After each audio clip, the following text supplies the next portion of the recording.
la guerre d'Algérie et de la guerre du Vietnam, les deux. Donc le Biche 18 qui est dans le ciel, c'est un petit bimoteur équipé de moteurs 450.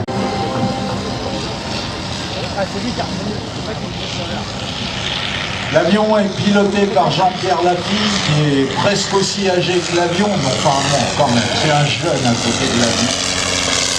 Voici donc, mesdames et messieurs, voici un moment plus que merveilleux. Voici le moment où on fait revoler les sources. C'est ça le retour aux sources. On fait revoler ce qui était en 1910, 1911, quand les foules voyaient ça. Vous savez que ça déplaçait à l'époque des centaines de milliers de personnes pour voir ça. Et les gens regardaient ça en se disant voilà le futur, voilà l'avenir. Si on leur avait montré un Airbus 380, qu'est-ce qu'ils auraient dit? Comment pouvait-on savoir qu'entre ça et un Airbus 380, il se passerait à peine 80 ans?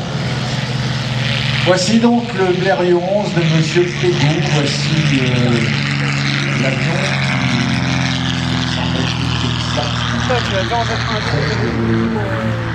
À la toile près, c'est de la toile de coton. L'avion a été entoilé en coton, c'est pour ça qu'il est translucide, qu'on voit à travers, du coton verni. Et le son du moteur, ce moteur rotatif, qui est lubrifié à l'huile de ricin, ce qui fait que les pilotes de l'époque avaient souvent des... Je dis pas, vous sentez l'odeur? Vous sentez l'huile de ricin? Alors lui, Jean-Pierre, il est assis juste derrière le truc, à côté de l'huile. Et la partie de fort des moteurs, ça craque de l'huile. Alors donc, dans le ciel, on a eu deux avions d'autrefois. L'un, le Blériot de Pégou, le premier avion à avoir fait la boucle. 1910-1911, et au-dessus de lui, il y a un avion qui est plus récent, plus moderne, mais qui est quand même aussi un avion historique, qui est un 1726, c'est du Léon Matisse, qui est l'avion de voltige qui a un petit peu inventé la voltige moderne dans les années 60, 50, 60. Voilà deux avions d'acrobatie séparés par pas tellement de temps que ça. Entre les deux, 40 ans seulement. C'est que moi là, c'est ça? Fabuleux. Fabuleux. Oui, Bernard de Bruno? Oui. Juste un petit message pour vous dire que les pilotes sont là, de la patrouille de France, et ils vont venir se présenter au carpodium de l'armée de l'air. Voilà, c'est fini, je te laisse la parole. Merci à toi, merci à eux, et tenez, jeunes gens de la patrouille de France, regardez donc vos anciens dans quoi qu'ils faisaient de la voltige. Voilà, le Blériot 11. Un avion dont le gauchissement, déjà le contrôle latéral pour incliner l'avion à droite et à gauche, si vous le regardez bien, vous le verrez, regardez les ailes. Aujourd'hui, on met des ailerons, des espèces de volets qui défléchissent. L'aileron gauche s'abaisse, l'aileron droit fait l'inverse. Donc l'avion va s'incliner à droite et inversement. On incline l'avion en utilisant les ailerons. Voilà, alors que... Par l'intermédiaire de tous ces fils et ces câbles qui couraient au-dessus du poste de pilotage, eh ben, on tordait littéralement toute l'aile, parce que la structure était souple, elle était en bois extrêmement souple. Et donc, en agissant latéralement sur le manche à balai, le pilote tordait ses ailes un peu à la manière des avions qui sont souples et adaptables. Et donc, pour faire voler ce genre d'avion, il fallait d'ailleurs des efforts pour tordre toute cette structure de bois souple, pour la tordre à travers ces câbles d'acier que l'on voit devant le pilote. Vous voyez un mât, et au sommet du mât, vous voyez toute une forêt de câbles qui s'en vont dans tous les sens. C'est à travers ces câbles qu'on pilotait le gauchissement de l'avion. Au-dessus, il a pris de l'altitude, voilà donc le Zlin 726 de Léon Matisse. Avion qui, dans les années, au début des années 60, fin des années 50, ça c'était l'avion de voltige ultime. Jean-Pierre Lafille pose le Blériot, écoutez le son du moteur rotatif. Un moteur quasiment impilotable au terme d'aujourd'hui, c'est un moteur, pour le couper, on coupait l'allumage. Le moteur continuait à tourner sur son inertie et puis on mettait l'allumage et le moteur tirait. Écoutez le son de truc.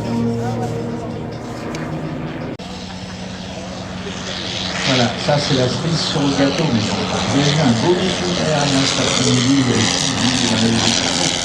Ça a duré longtemps et on a pu voir de cette chose, mais à la fin, c'est pas plus mal de revenir à ces trucs-là, qui sont véritablement des trésors. Hein.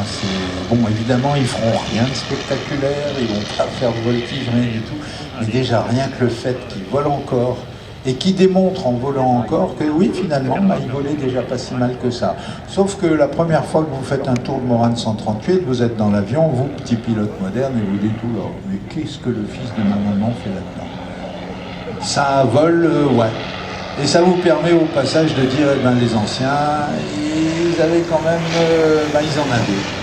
On va le dire comme ça. Ils en avaient, mais il n'y avait pas que ça qu'ils avaient. Ils avaient aussi un mental. Voilà.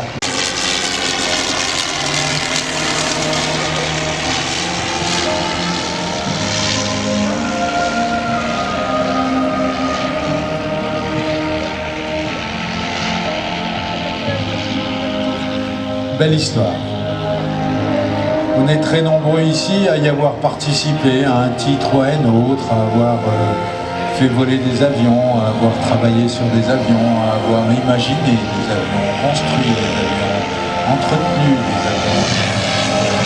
On est quelques-uns à avoir un jour franchi le pas consistant à venir sur cet aérodrome et sur beaucoup d'autres en France pour se dire, bah tiens, on va essayer de donner un sens à tout ça et au-delà de l'aviation du quotidien, des choses qu'on fait tous les jours, on va essayer de comprendre comment on en est arrivé là et on s'est intéressé à l'histoire, on s'est intéressé à ce que les autres ont fait avant nous. Et plus on a commencé à tourner les pages de ce que les autres ont fait avant nous, plus on s'est dit que, vain Dieu, qu'est-ce qu'ils étaient gonflés, qu'est-ce qu'ils étaient intelligents, qu'est-ce qu'ils étaient courageux. Ils et elles.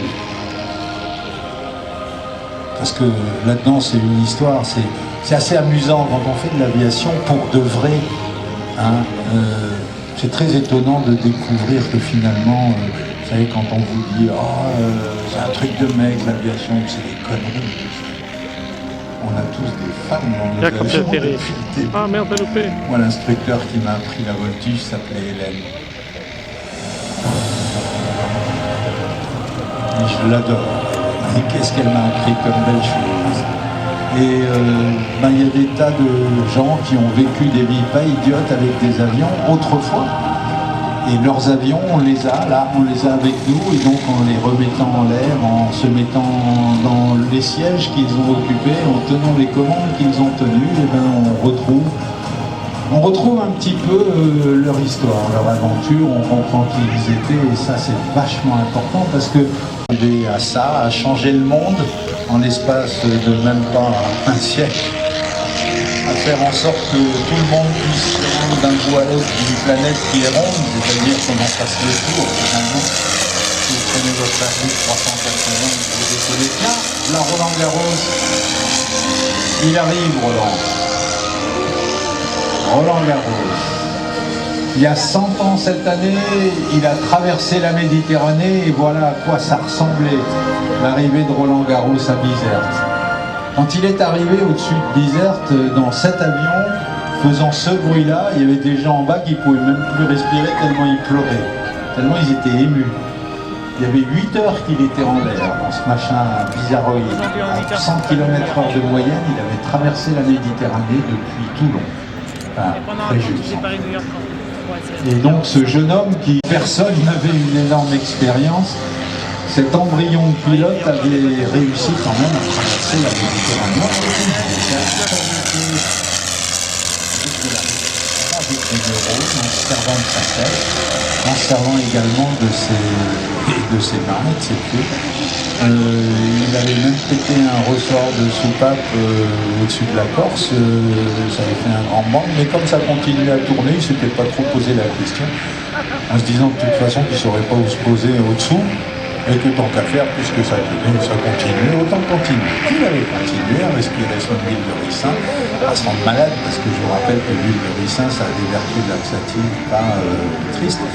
Et donc il avait continué à respirer son huile de ricin, et puis 5 heures plus tard, il était arrivé du côté de l'Est.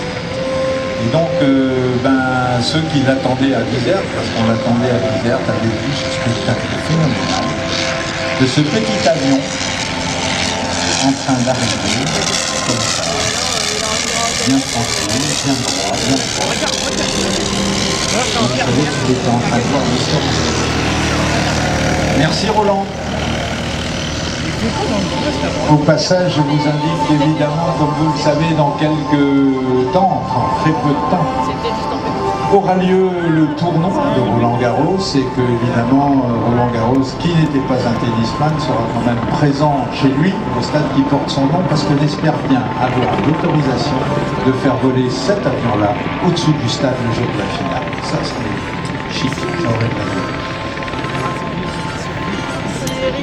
Je reviens donc à ce que je disais tout à l'heure, tous les membres de l'amicale Jean-Baptiste Salis qui ont travaillé pour monter cette énième édition du meeting aérien de la Pentecôte à la Ferté-Alais. Je vous remercie d'avoir fait le déplacement, d'être venu partager cette journée avec nous. Merci à vous, parce que si vous êtes venus ici, vous participez ô combien au maintien de tout ça, au maintien du patrimoine et au fait que ces avions peuvent toujours voler. C'est vrai qu'il faut un peu de moyens pour financer tout ça, et vous y avez contribué. Ces avions sont autant les vôtres que les nôtres. Nous, on n'est jamais que les machinistes du service. Et donc, se présentant pour se poser sur l'aérodrome, c'était même pas un aérodrome, il n'avait pas à l'époque, ça n'existait pas, même le mot n'existait pas. De Bizerte, voici Roland Garros. Il y a exactement 100 ans de ça, la première traversée de la Méditerranée était réussie. Je rappelle que dans l'histoire de l'aviation, il y a eu 4 vols emblématiques. Blériot, 1909, traversée de la Manche, une trentaine de kilomètres. 1913, Roland Garros, il y a un siècle, traversée de la Méditerranée, 800 km. D'un seul coup, c'était beaucoup plus. 1927, Charles Lindbergh. Première traversée sans escale New York-Paris.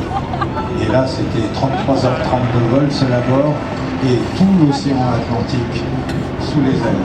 Et puis 1930, 1969, quatrième vol emblématique de l'histoire des hommes. Le premier alunissage, Apollo 11.